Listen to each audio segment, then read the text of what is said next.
And welcome in, Late Kick is live. It is Tuesday night, January 5th, year of our Lord 2023, when I am college football commissioner tailgating at a national championship game, and whether you can do it or not will be among the least of your concerns. I've got your back. When it comes time to go to the ballot box in this alternate universe where we vote on such things, make sure you have my back. We're jam-packed. We're high atop a pleasant downtown Nashville, Tennessee. We are so jam-packed tonight. I know I say it all the time because we pretty much are all the time. Just a little bit extra on the side of jam-packed tonight. We've got full national championship preview, prediction. We're going to hit it from every angle imaginable, and once you leave here tonight, you'll at least know one definitive stance on how that game's going to turn out. Bobby Petrino is back.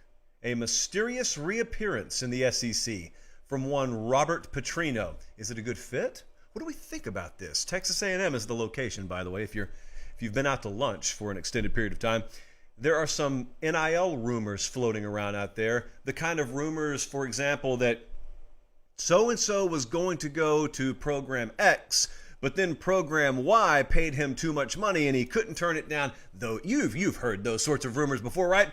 Sometimes they're true, sometimes they're not. I think the latter is the case with the person and programs that we will discuss this evening. Also, speaking of programs, I got four. Jesse, I think four. Yeah, four of them that I think are just teetering right there on the brink, on the verge of being college football playoff contenders. I'm not talking about the futuristic 12-team model where like half the sport's on the precipice.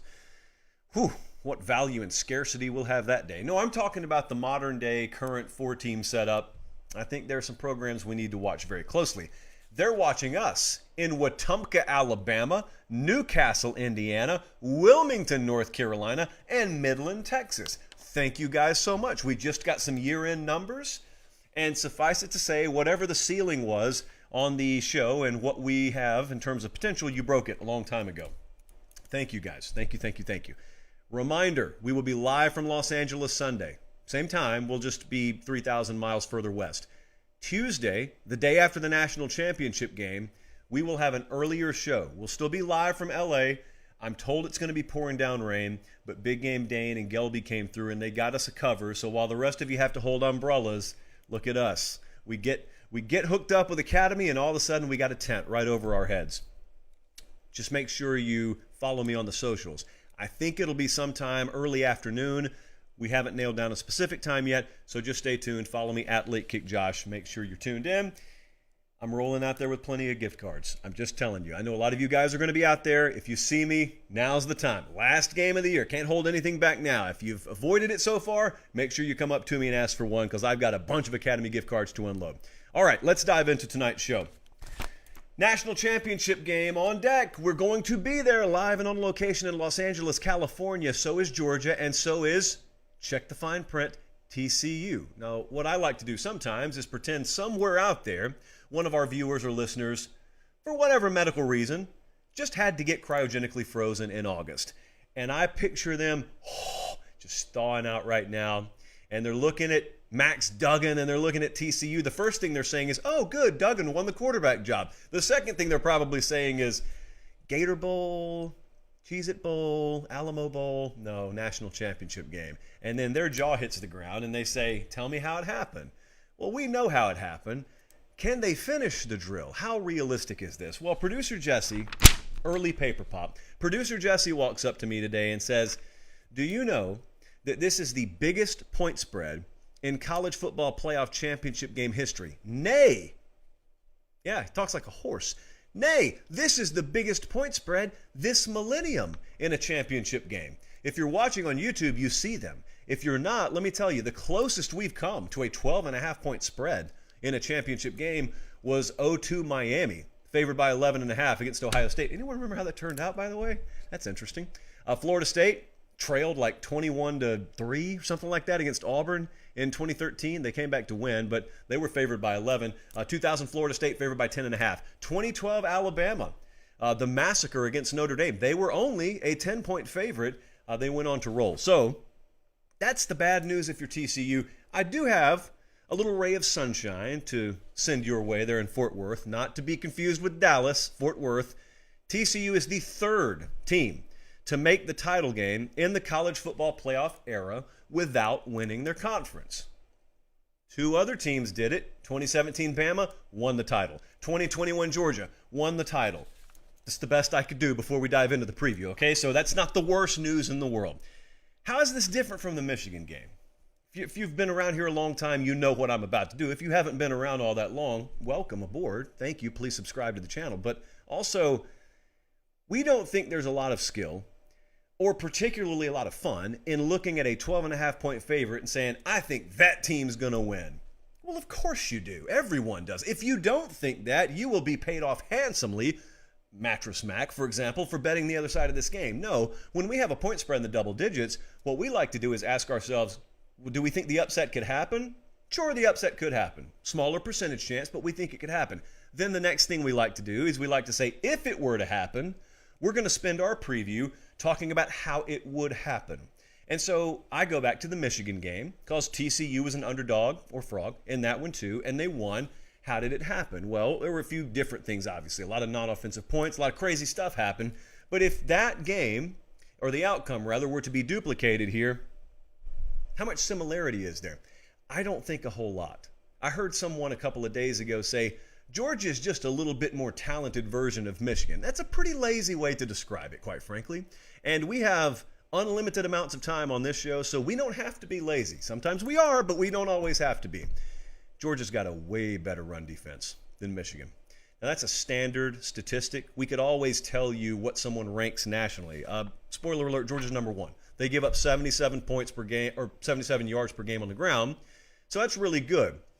Now, in the interest of presenting the upset alert potential here, I certainly think it is something that bears noting that the way TCU plays offense requires you to play with a light box defensively. A lot more so than if you played a standard I formation team, which doesn't exist anymore, but you get the picture there.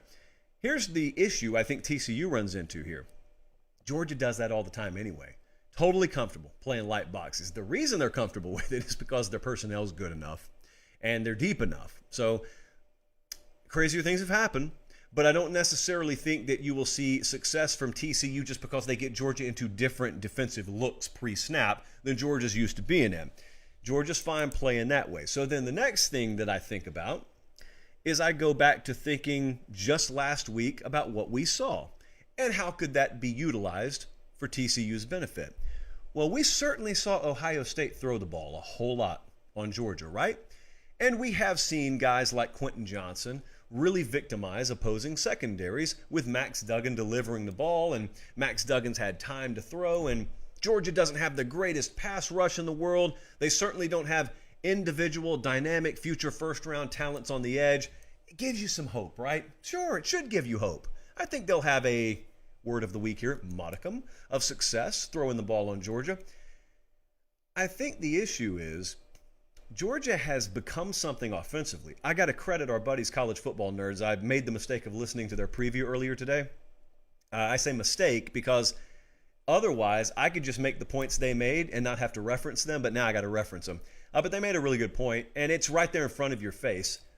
They've got a lot of guys back. Like, it would be a big mistake on your part and my part to look at Georgia and just base our opinion solely off numbers, because the fact is a lot of the Georgia offensive stat profile from October is irrelevant now. They didn't have A.D. Mitchell back. You saw what Arian Smith did last week, and not just on that long touchdown pass where he broke a kid's ankle, rest in peace, heal quickly, but also just the presence on the field of that kind of speed. There's not a faster player on the field, either side of the ball, than Arian Smith. You hadn't seen him all year. He's just kind of been there. You know, Georgia fans have wondered, when's Arian Smith going to work his way into the rotation?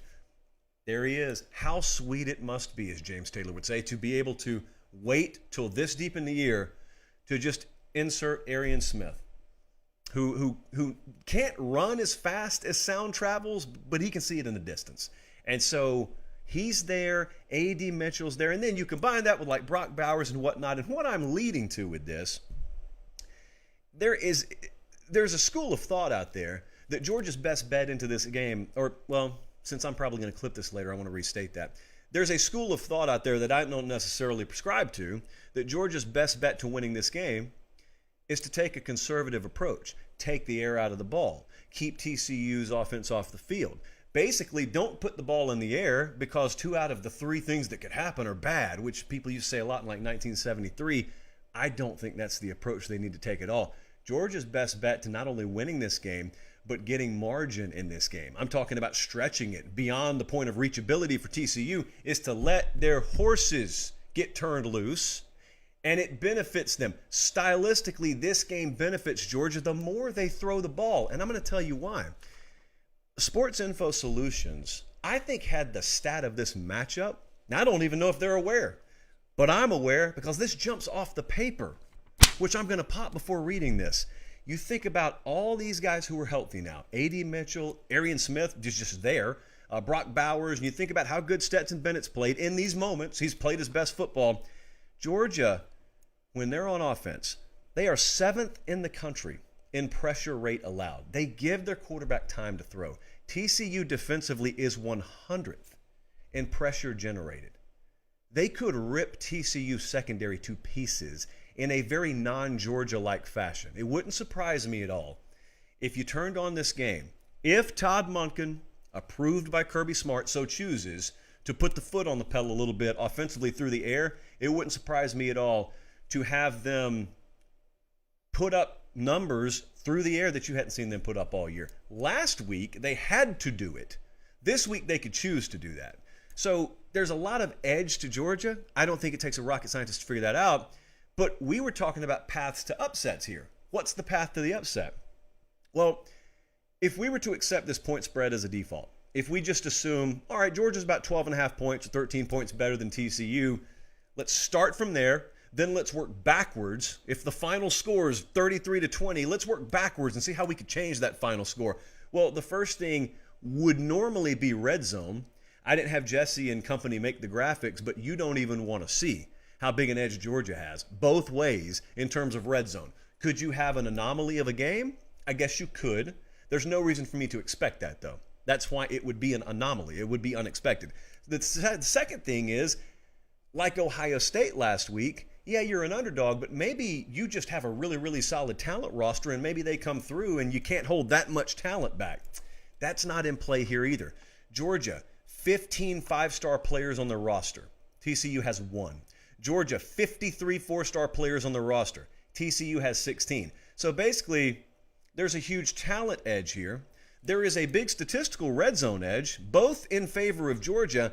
Turnovers, that's the name of the game. It was last week for TCU. This is the great unknown. This is where things have to happen. Now, I wouldn't call it a great conundrum, but here's why you get paid a lot of money to be a major head coach in college football. Kirby Smart knows this. He knows it long before anyone like me says it. He knows that our best statistical shot, I probably put our team in the best position to win based on the numbers I'm looking at by throwing the ball a lot on them. However, I've also watched the Michigan film from last week, and I know that Michigan tried to do some things too that ended up probably costing them the game when they really didn't have to. So, what kind of approach am I going to take? It's a great unknown. I don't know that. I do not know how they'll approach this game. I got a way I think they will. I think they'll be ultra aggressive through the air. I don't think they'll tiptoe. I do not think Georgia's going to dip their toe into the water of this game at all. I think it would be a mistake to do so. You just let someone hang around who you may rightfully think has no business hanging around with you. The other thing that they were able to do last week against Michigan, TCU, is stealing possessions. So if you could come to me with a formula that tells me they're going to steal a possession each half and they're going to be plus 2 turnovers and 10 to 14 non-offensive points are in the cards for them, that's all well and good. Not only do I not have the skill to predict that, I've also got to acknowledge that with the edge Georgia has defensively, you're just as, if not more likely, to turn the ball over to them. They're just as, if not more likely, to force you into negative situations, and they're just as, if not more likely, to score on you defensively or just non-offensively. Yeah, it's not a very rosy picture, but we don't play it on paper. We do play it on the field for a reason. Let's take a look at what the model thinks. The Vegas number right now at Caesars, at least, is Georgia minus 12.5. There have been some 13s out there, some 13.5s out there. I don't know which way I expect that to break. I think there's still some Georgia money that probably comes back in, but I'm sure just based on sheer principle, there are a lot of folks who look at TCU and they understand Psychologically, what being a 12.5-point dog could mean, they look at history. We told you the next biggest underdog in a title game this millennium was Ohio State in 2002, and they won outright. So, yeah, there's precedent for it. Our model agrees, for the record, with Vegas. The Pate State model has Georgia minus 13. I looked at the intangibles there that I just listed. And, guys, if I could find enough of a convincing argument, if I could find a statistical profile in red zone that may be enough to flip this, if I thought that Quentin Johnson was going to be able to have enough disproportionate impact on this game to where it negates a lot of this stuff, like Jamison Williams did against Georgia 2 years ago, like Marvin Harrison was en route to doing, whatever. He was on his way to doing last week before he got knocked out, questionably, but got knocked out. I would let you know, I don't necessarily know that they'll be able to do that against Georgia. And for that reason, I think Georgia's going to win the game. I think Georgia's going to cover. And I'm not going to put a best bet sticker on this, but I do think that there is a bet that I'm going to individually place on this game. And right now the number's 36, and that would be the Georgia team total. I personally will be betting the over on the Georgia team total. Now, the fun follow-up there is, if TCU were to pull this off, how big of an upset is it? I would argue it's one of the very biggest upsets in the history of college football. An odds maker would look at you and say, well, that's dumb. We have bigger upsets than this every week in college football. In terms of point spread, you do. But if TCU wins the national championship game, they also won the national championship. And I have to account for the fact that that means games 1 through 12, making it through a conference title game, losing it and still making it into the playoff, winning a semifinal game, winning the title game as somewhere between a 200 and a 250 to 1 long shot preseason. Yeah, I'm going to call that one of the very biggest upsets in the history of college football. Now, I personally don't think it's what we're going to see, but we're going to make the trip to Los Angeles anyway, just in case. Hope to see you guys out there. We get to do that right as we bring you a show free of charge because of Academy Sports and Outdoors. Academy.com also, I'm told, has been humming because the lines have been very long, for the best of reasons, at the brick and mortar Academy Sports and Outdoors locations. They are our presenting sponsor. You remember when I announced that earlier, I guess last year, and how excited everyone was. Well, we were excited for a reason. Presenting sponsorships are hard to come by in this line of work. It wasn't that long ago that I would be emailing companies begging to just give us a penny. Just let us say that we got a sponsorship. No, not any longer. Academy Sports and Outdoors made basically everything we wanted possible on the show this year. And like I said, what we really wanted is the freedom to travel every week. We wanted the freedom to do the show without having to put it behind a paywall, and we never have had to do any of that because of them. And in turn, I simply ask, if you need anything pretty much under the sun, because they carry almost everything you would ever need, make sure you visit Academy Sports and Outdoors. And if you can't do that, go online, academy.com, for all of your, we say life needs, but at the very least, outdoors and sporting goods and a lot of stuff you could use indoors too, quite frankly. Academy Sports and Outdoors has you covered. All righty, it's that time. I didn't know if we would ever get to this point, but here we are. I want to thank you guys, by the way, for being tuned in live. If you are, make sure you hit the like button, the thumbs up button there. Bobby Petrino is coming back to the SEC. How does that make you feel? Obviously, judging by my inbox and my text, it makes you feel a lot of ways. I heard a lot of things from people about this over the past 48 hours. What I never heard is, Bobby Petrino, don't really care one way or the other. No one said that. Everyone has an opinion here. My opinion, it's a pretty good hire for Texas A&M. The moment I say that, I think a solid 50% of the audience is probably saying, shame on you. Shame on you for endorsing this man's behavior. I endorsed his football acumen. That's what I just endorsed. And so what I would like to do tonight is I would like to participate in an exercise with you. I'm not talking to the people necessarily who think it's a good hire, because you and I agree. But in the interest of conversation and talking things through the way we always do on this show, whether you're an A&M fan or not, I want you to take a second. I'm going to ask you a question, and I want you to answer it for me. And even though I can't technically hear you, trust me, I will pretty much know what you're going to say. Why don't you like this hire for Texas A&M? And to be clear, the hire is Bobby Petrino, offensive coordinator for Texas A&M. Why don't you like the hire? 3, 2, 1. Okay. Hopefully you got it out. I didn't have time to give you a great deal of time to answer there, but did your answer have anything to do with football? Most of you didn't. I know because I've asked everyone who's pushed back on me. I got plenty of friends who've done it. I've got a lot of folks who are internet acquaintances of mine, I guess we would say. I've had a lot of pushback. A lot of pushback on Bobby Petrino becoming the offensive coordinator at Texas A&M. It's just the thing about it is none of it's been football related. It's all been off-field, extracurricular, character related, and it's all true. It's very well documented. There's not much about this guy's past that is shrouded in mystery and secrecy. We know, trust me, we know. Here's the exercise I would like you to participate in with me tonight if you do not like this hire. We need to use a metaphor. We need to go down that road. I need you to pretend with me for just a second. So, it's like, for example, if I were in charge of scanning the city to hire a new Boy Scout troop leader, and I bring a guy in because he's got this sterling reputation in the community, and he works at the soup kitchen 3 days a week, and he's just a pillar of the community. His Pee Wee football team goes 2-10 every year, but he's a great character guy. I bring him in, and I tell him, thanks, but no thanks. We're not giving you the job. And he asks why, and I say, well, your Pee Wee team's kind of terrible. If you found out about that, you would say to me what? You would probably say to me, you're not hiring him to be a football coach, are you? You're hiring him to be a scout leader. He's everything in terms of intangibles that those young men need. He's a great example of what they should want to grow up to be. I get all that, but his Pee Wee team goes 2-10. Like, he sucks as a football coach. What do you guys want me to tell you? Well, that wouldn't make much sense.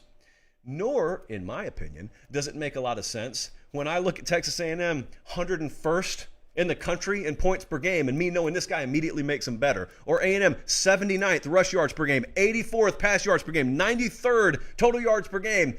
Bobby Petrino makes him better immediately being hired. I want him to be a football coach. I don't need him to be a scout leader. The minute, if he does, that he has indiscretion off the field that brings shame on the university, here's what would happen. He'd be fired, and that'd be the end. That's the risk, which I don't think is much of a risk. The plus side is you immediately upgraded your personnel in terms of your coaching staff. You immediately, if play calling is truly being handed over to him, upgraded on Saturday. Is that not the name of the game here? This is not a sport that is coached by angels. It's not a sport that's played by angels. Basically, I'm just rehashing a lot of what I said when Auburn hired Hugh Freeze, because you know my thoughts on that too. I need the guy to coach football. In this case, I don't need him to be the face of my program even. He's not my head coach. He's going to go sit in an office. You'll rarely hear from him. You'll see him on Saturdays. And I don't know how many play sheets he plans on holding in his hand.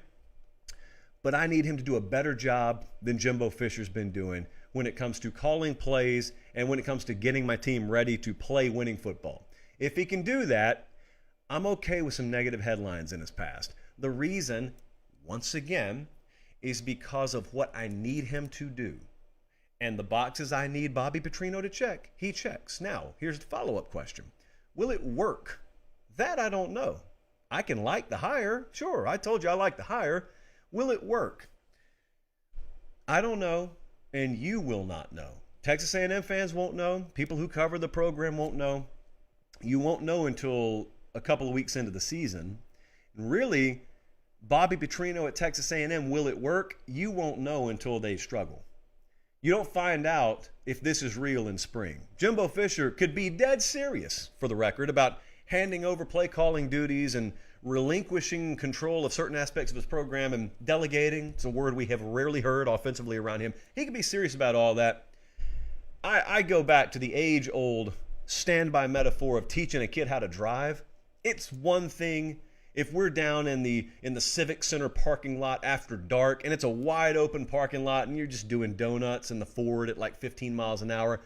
Nobody's worried about the kid being 14 years old when he's doing donuts in the parking lot at 10 o'clock at night because there's no risk. There's no risk in spring football. No one cares. There is no instinct from Jimbo Fisher to grab the reins. There is no risk, even really, in fall camp of that happening.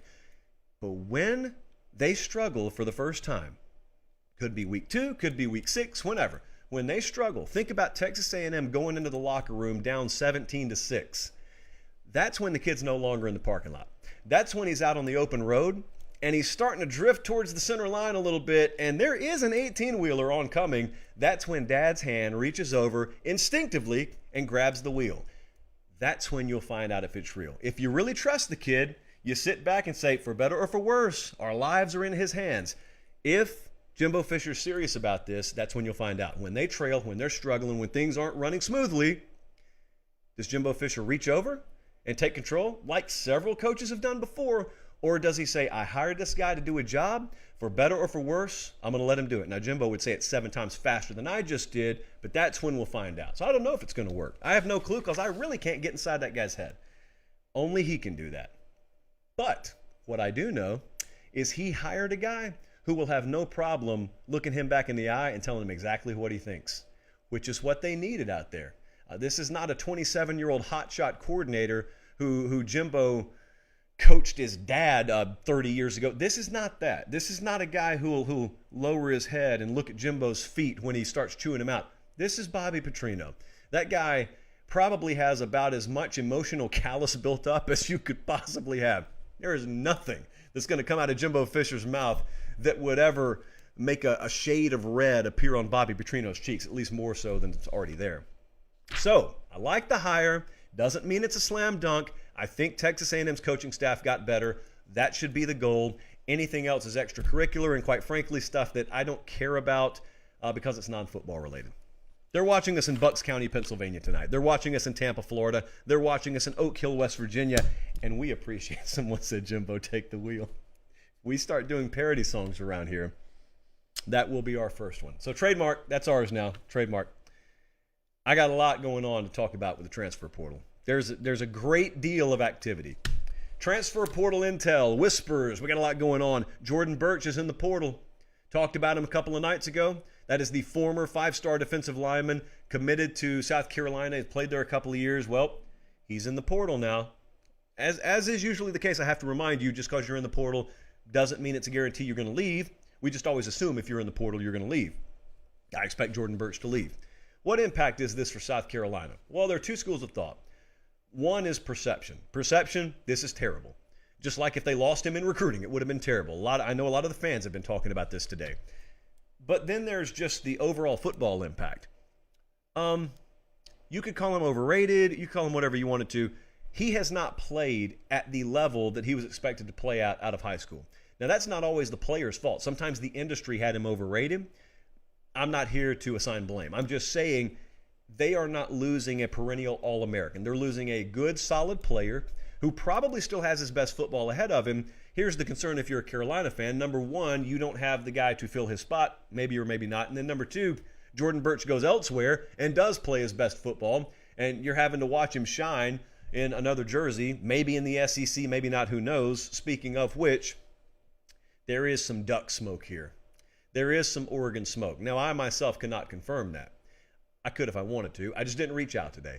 And so, interesting approach there. Because if you've noticed what Oregon's doing, they're getting pretty deep on the defensive line. They're going out and getting a lot of players, which begs the question, what's Jordan Burch looking for? We do not have him on the show tonight. I cannot ask him this question. But if he's looking for a surefire depth chart situation out there where he's a plug and play, I'm not totally sure Oregon is that unless he's about to play a different caliber of football than he has so far. Because Oregon is not the thinnest program in the world and will not be for the next several years on the defensive line. So we'll see about that. 6'6", 275, big talent, big-time talent. We'll see where he lands. TCU's rolling. I know this is a shock to approximately nobody, considering they're about to play in the national championship game. More on that in just a second in terms of the dates of such things. But they picked up Trey Sanders today, former 5-star running back. He went to Bama, got in a car wreck. Almost lost more than just his career in that car wreck. Trey Sanders never fully regained the form it would take to start at Alabama. Trey Sanders is good enough to play football, though. Like, he's plenty healthy enough. He's good enough to play football. They've also picked up JoJo Earl from Alabama, the receiver. They've also picked up Tommy Brockermeyer, former five-star offensive tackle. TCU loves what they see in Tuscaloosa. And apparently some of the kids who weren't quite on the field enough in Tuscaloosa love what they see in Fort Worth, and how could you not? A lot of these guys get to go closer to home, and in the process, they also get to play for a really good program.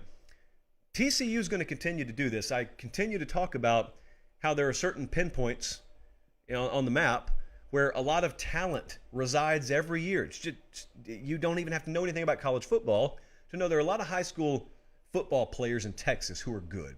And any given year, dozens to hundreds of them are going to different programs. Not all the good players in Texas stay in Texas. Some of them go to Alabama, some of them go to USC, some of them go to Ohio State, wherever. And that means any given cycle, when it comes time for the transfer portal, there are going to be a lot of kids from Texas in the transfer portal. Some of them may be looking to come closer to home. Guess who just happens to be there? Like, TCU doesn't even have to do anything particularly special. They're just there. They just need to raise their hand and say, "Are you looking to come home?" And the guy says, "Yeah, you got anything?" Yeah, we got a roster spot. You want to come over here? Sure. That's how TCU will sometimes recruit the portal. Miami, same way. Both of the programs in Southern California, same way. So that's just the thing about TCU, is that they're really doing a good job in the portal.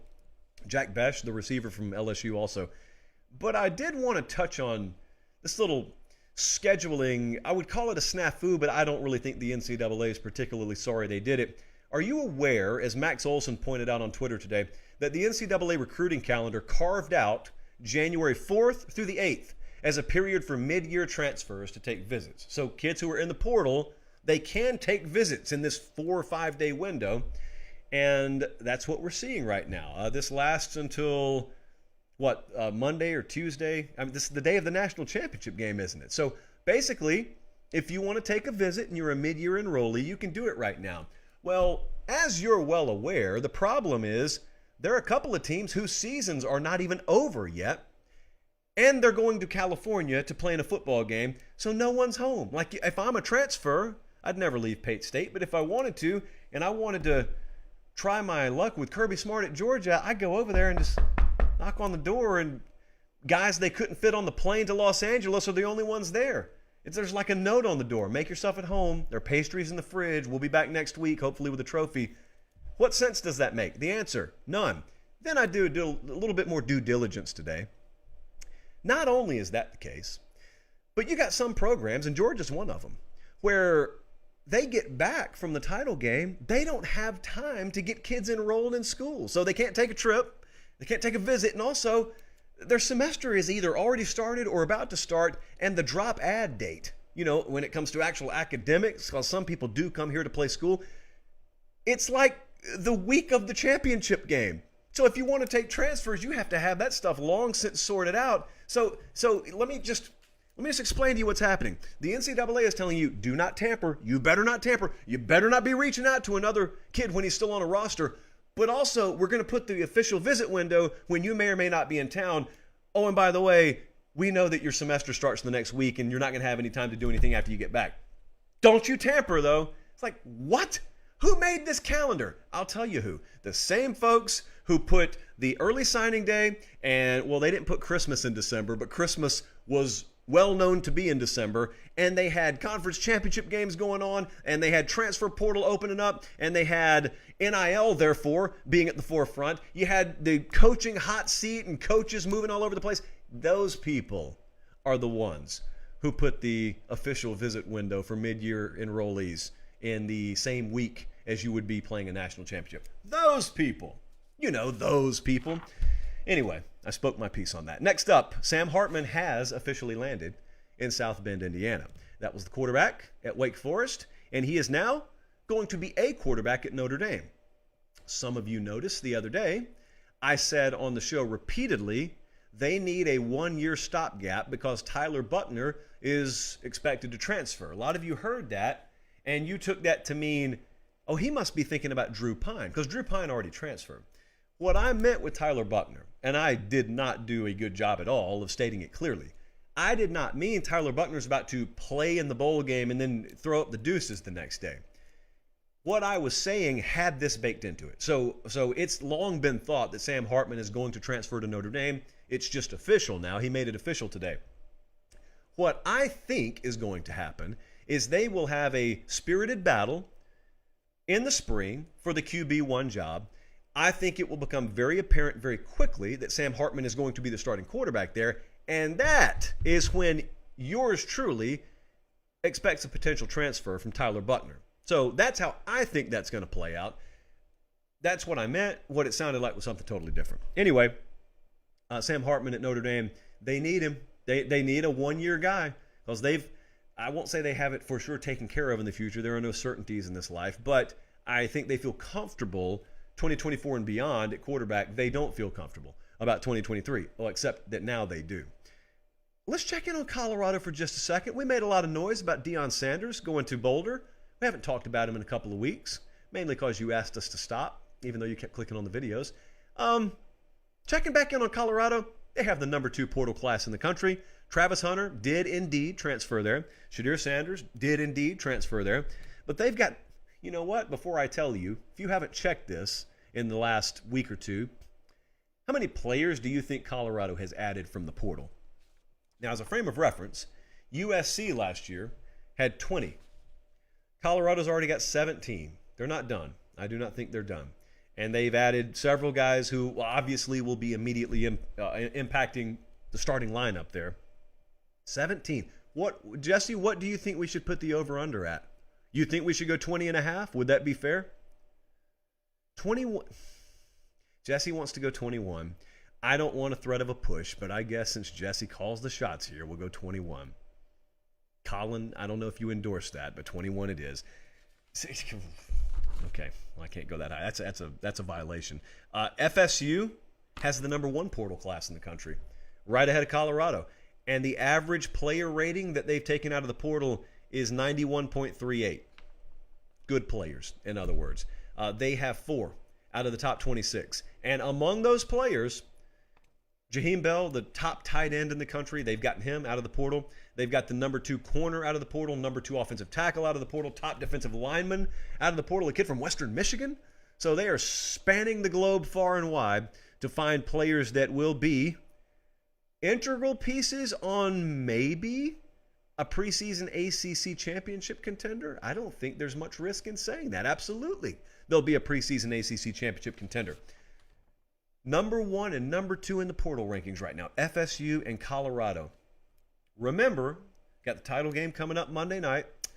It is expected that we will probably see some departures from maybe even those programs, but after that, we'll have the full picture.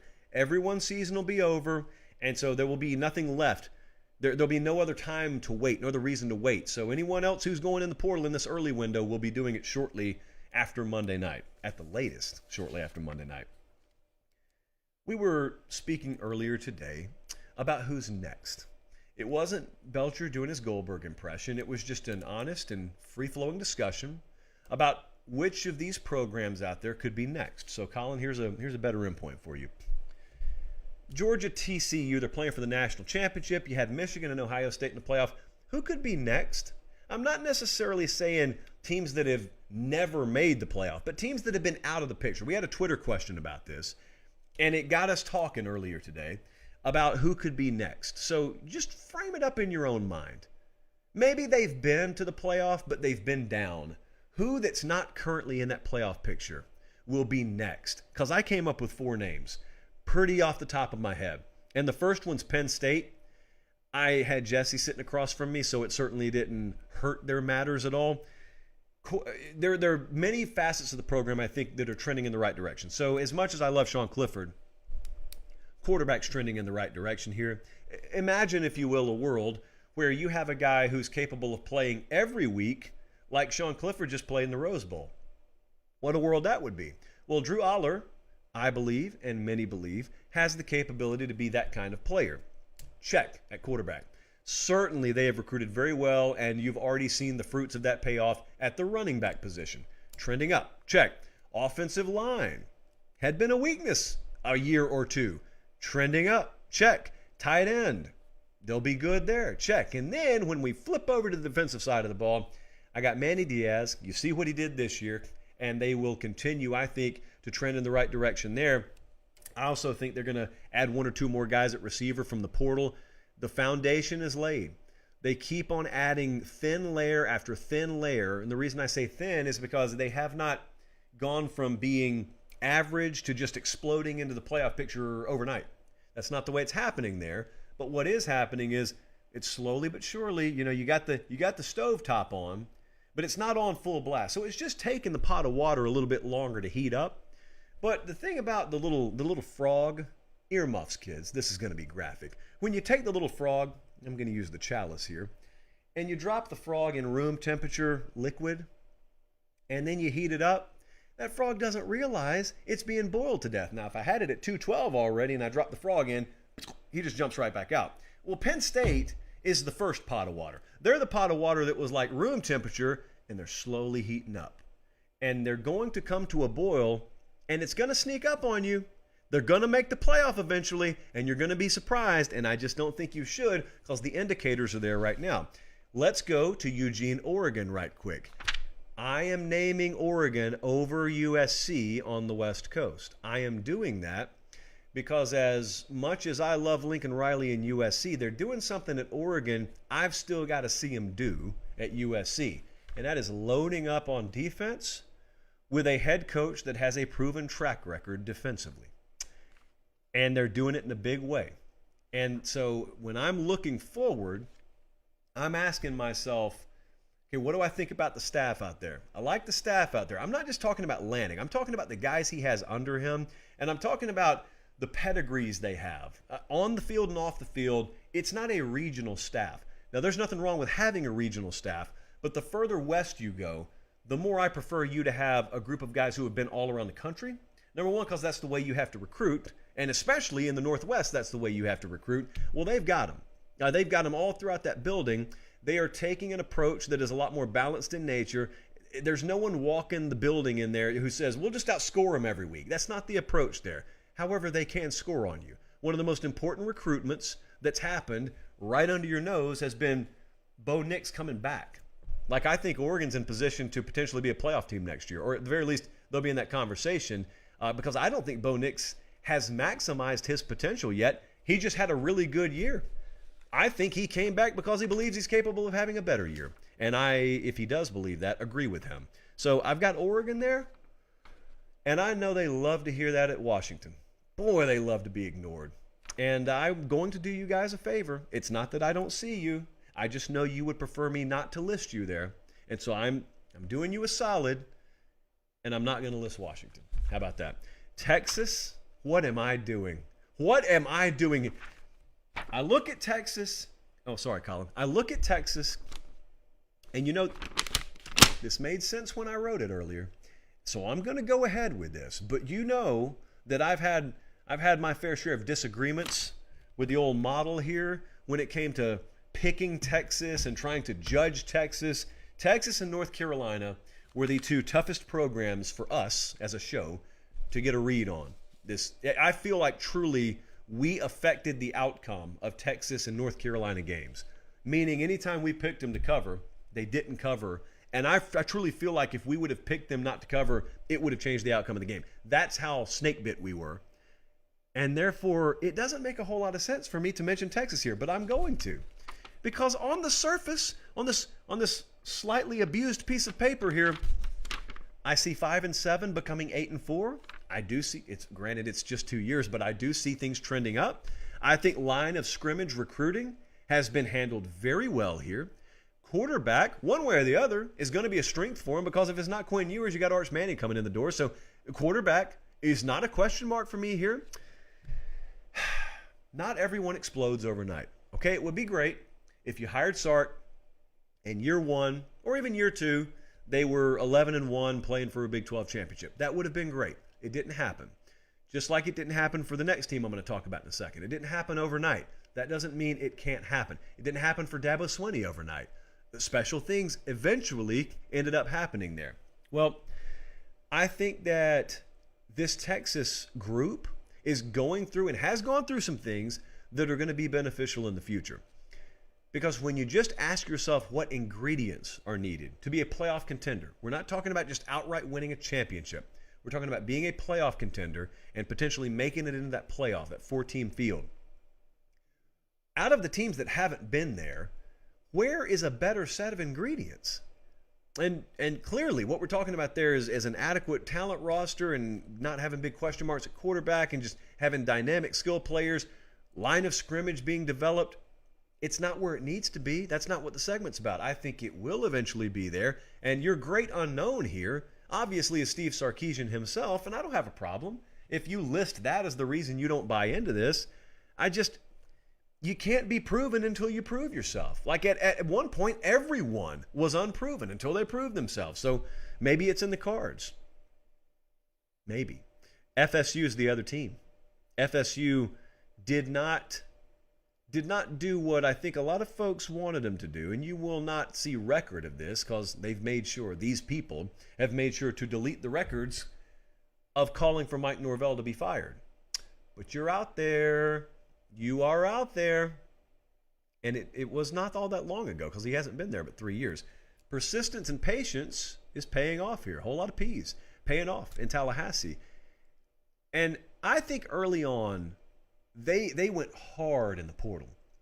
And I think some people mistook Mike Norvell in Florida State going hard in the portal initially as evidence they just planned on trying to hotshot their way to an ACC championship. Hotshotting meaning cutting all the corners, microwave over oven, sugar high over sustainable energy. That's not what they did. They, through sheer means of necessity, did lean on the portal, and they're still doing it. That doesn't mean they weren't building the program the right way. They absolutely were. You know, when you look at some guys, we go to the gym every day, there's some guys in there with really impressive upper bodies, but you could index finger press them onto their back because they don't ever touch legs. Mike Norvell does legs. This program does legs multiple times a week. They've got a sturdy foundation. They couldn't build it overnight, but they finally have a sturdy foundation. And then you start to get into the more particular nuances of the program. And you know, hey, Jordan Travis is back next year. We are still a very attractive destination in the portal. Number 1 portal class in the country right now, as a matter of fact. And the other thing is that there's a lot of uncertainty elsewhere in the state of Florida. And that does nothing but help them.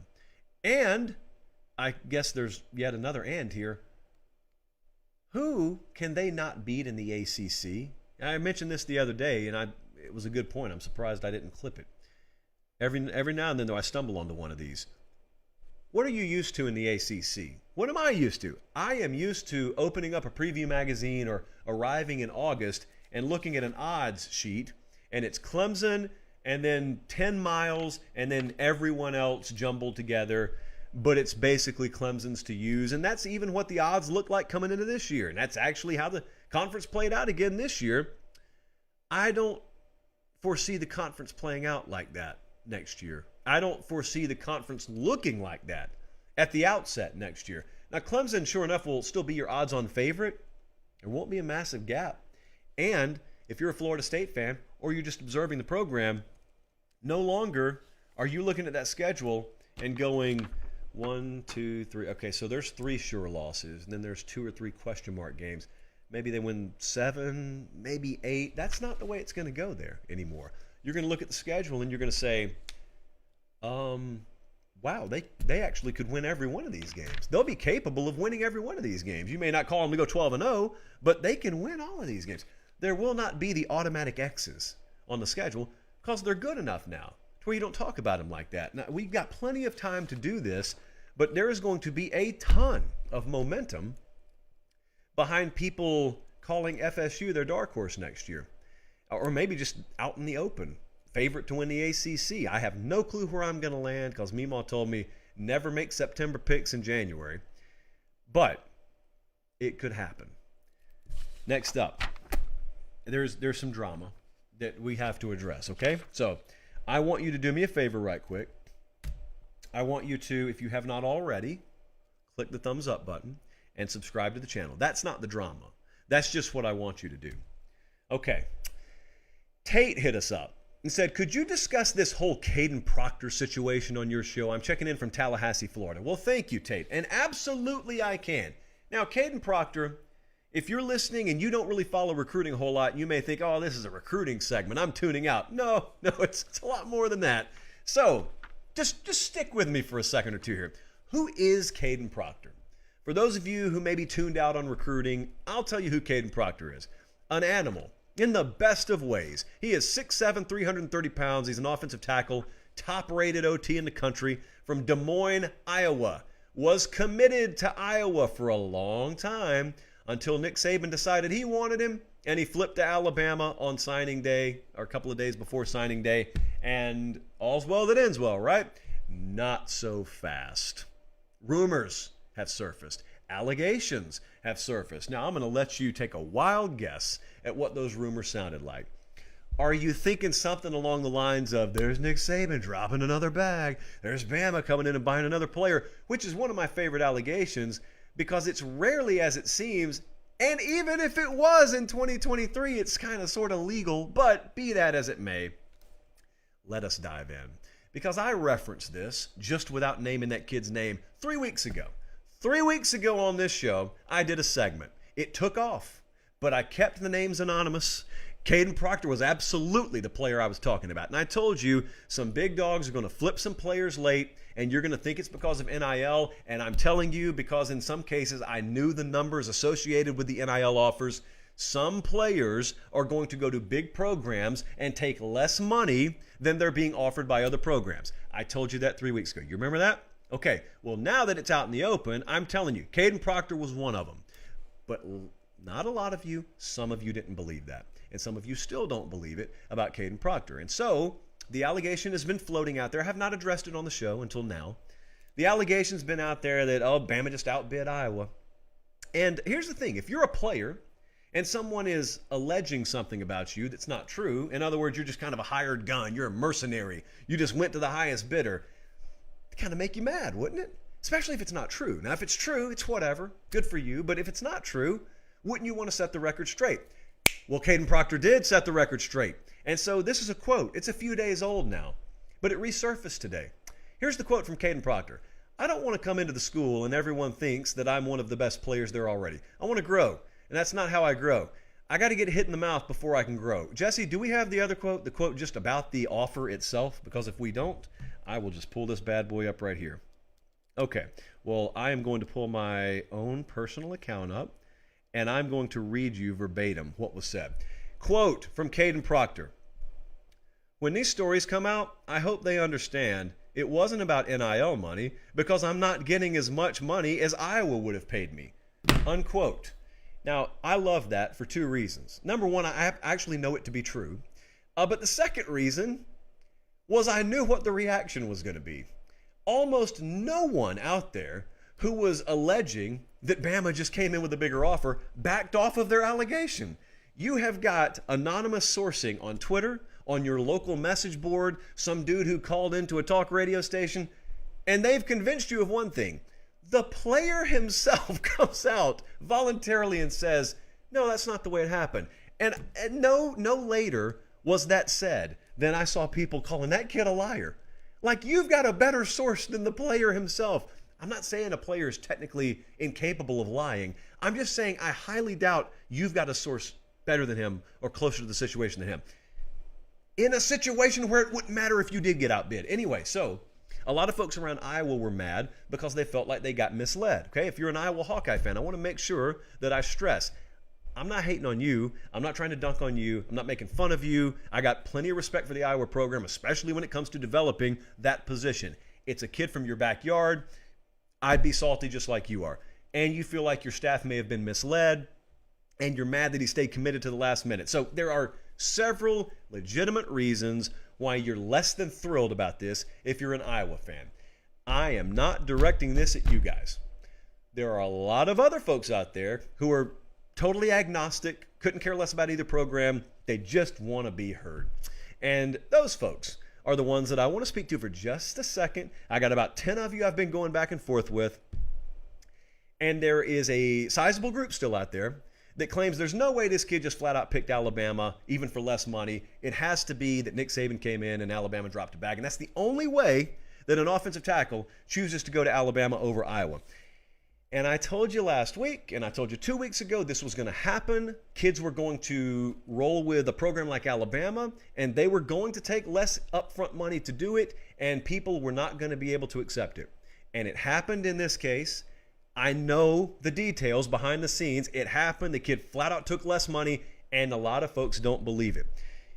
I just ask you, has anyone thought this through for like more than 2 seconds? Can we please think this? It doesn't even have to be critically, because this is pretty much common sense. A 5-star offensive tackle chose to go to Alabama. And I got like 100 folks in my DMs telling me there's no way that happens unless they bought him. What in the world are we talking about right now? So basically, it is beyond the realm of comprehension that a kid could look at the greatest head coach of all time, running the greatest dynasty in the history of this sport, an apex program who has mastered the art of developing his position to the tune that, I kid you not, we had to look it up. Bama has sent 7 offensive tackles to the first round since 2009. The entire Big 12 has only sent 5. Bama sent 7 offensive tackles to the first round. The entire ACC has only sent 6. The entire Big 10 has only sent 10 of them. That's including Iowa, which has done a good job. They've sent 4 of them. But Bama has outdone entire conferences in developing this kid's position into becoming a multimillionaire. There's no way that kid could want to go to Bama, though, unless they bought him. No. Even in a world where NIL is fully legal, programs that are capable of doing this for the back end of your college career, they don't have to pay as much on the front end. They don't have to outbid everyone on the front end. And here's the other part of this that's going to take a little while to grasp. Geography doesn't mean what it used to mean in recruiting. This kid's from Des Moines, Iowa, and that was why there was a close tie to Iowa, and that's why Iowa is at the forefront of this conversation. The thing about it is, that's the only reason Iowa was at the forefront of this conversation. If he was from Prescott, Arizona, if he was from Tampa, Florida, if he was from Chesapeake, Virginia, Bama would have still been in the conversation because they recruit nationally. Iowa would not have been. And I'm not knocking kids from Iowa for going to Iowa. What I am trying to get across to you is an 18-year-old does not look at ties to home like a 58-year-old does. You were born and you grew up in a generation where home meant a whole heck of a lot more than it does to them, for better or for worse, and it's because of this. It's just because of technology. Technology makes the world really small, and it makes you feel like Arizona is next door to New York. Because you can get there really quick, but you communicate with people there every day. You didn't do that 30 or 40 years ago. And so it's nothing for a kid to leave home now. It's nothing at all for that to happen. I hope it makes sense, because it's not going to be the last time you see this. And I think that's probably going to be an exercise we have to repeat over and over again of some major program came in late, a kid flipped, and you get mad because you think the only reason that happened is because they just have more money than me. That's not the only deciding factor. In fact, there are a lot of default situations out there where you'd get smoked in a recruitment head up and you're going to have to outbid big time the big dog program. It's the inverse of the way you think it happens. You think the big dog program comes in and they outbid you. It's not that at all. You're going to have to double up their offer. Because all things equal, that kid's getting way more going to play for them than he is for you. So you got to sweeten the pot, not them. Alabama doesn't have to sweeten the pot to get an offensive tackle. Are you crazy? You have to sweeten the pot. Even Iowa. And Iowa, next to Bama, has been as good as anyone at developing that position. Even Iowa, for an in-state kid, has to do that. Finally tonight, we have to revisit bold predictions. And tonight, we're going a few places that I had forgotten we went in August. In August, I asked you, give me your bold predictions. Anything you'd be willing to bet your own money on. Here are 5 predictions that you guys gave me. Take a look at who hit and who missed. First up, this one I had to check for sure, but Chris nailed it. Chris said FSU will win 3 of 4 games between LSU, Miami, Clemson, and Florida. FSU is going to go 3 of 4 at least. This hit. And I'll tell you what had me concerned. They opened against LSU, and if they lost that game, they were going to have to go 3-0 the rest of the way to make Chris's prediction hit. And I don't want you to think about FSU now. I don't want you to think about number 13, bowl winner, 10-win FSU. No, go back to August. Remember in August when this program, the biggest question around them was going to be, are they going to win at least 7 games? You know, are we going to improve? We're going to make a bowl? That was the kind of conversation around FSU in the preseason. And also, Clemson had one of the 3 or 4 best odds to win the national title. LSU was a favorite against FSU. Miami was a favorite to win their division in the ACC. So those games didn't look winnable at all. Well, all of a sudden they became a lot more winnable. They won the first one against LSU. They played a close game against Clemson, but then they took it to Miami and they beat Florida the night after Thanksgiving. They go 3 of 4. Good call, Chris. Very good call. He hits. I called that an 8. I thought it was pretty bold, but it hit. Next up, I called this one an 8 as well. College football playoff conversation here from Dylan. He said this year's college football playoff will be 100% Big Ten and SEC. He came close. He came very close. In fact, here's how close he came. Here is the top 6 going into the playoff. Georgia, Michigan, TCU, Ohio State, Bama, Tennessee. 5 of the top 6 were SEC and Big Ten. There was that one little fly in the ointment, as our buddy Tim Brando would say, and that is TCU there at number 3. How many parties can you crash in one calendar year, Sonny Dykes?